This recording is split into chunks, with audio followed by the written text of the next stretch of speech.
Well, as I was praying for my friend, uh, the Lord said, "Do you really believe me? Do you believe that I'm all powerful, that I am sovereign? I control all things?" And my faith wavers just a little bit, but he said, "You can trust me." He said, "I'm allowing this, and so you can chalk it all up to me. If she's going to lose her foot, it's only because I'm allowing it." So remember what Satan wanted to do to Job. He wanted to completely destroy him. But I said in Job 1:12, "All right, you may test him." The Lord said to Satan, "Do whatever you want with everything he possesses, but don't harm him." And so Satan was limited, but Job didn't dishonor God. So Satan said, "Well, you didn't give me enough power. Let me do more to him, and then he'll curse you to your face." But in the second chapter, verse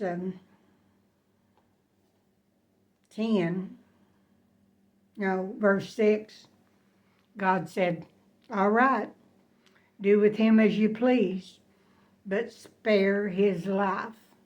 So God again limited Satan, but he allowed him to do his dirty work.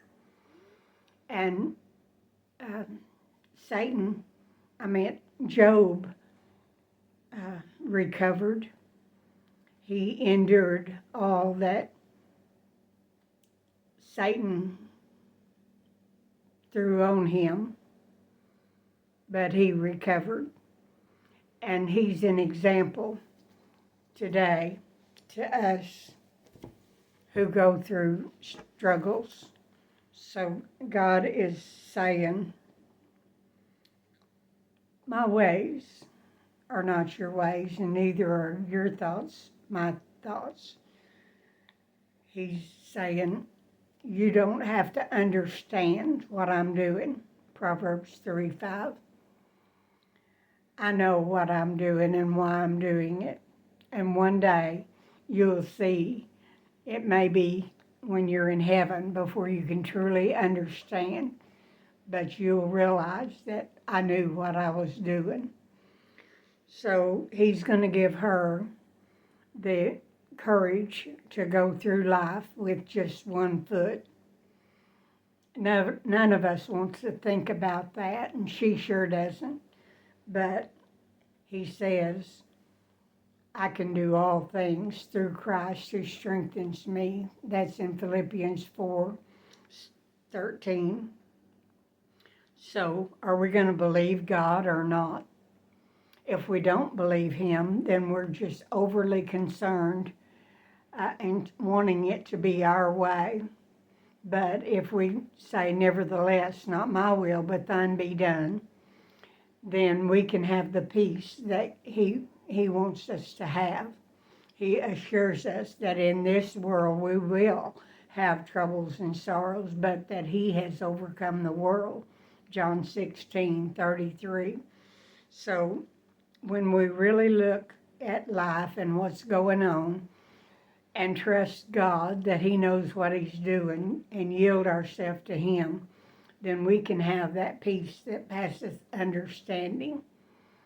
That Philippians 4:6-7 talks about. So I'm aware that he not only has watched this movie that we're making with our lives, but he produced and directed it, and he sees the end of it from the very beginning. He's already watched it and knows how it turns out. So let us just trust him and have his peace.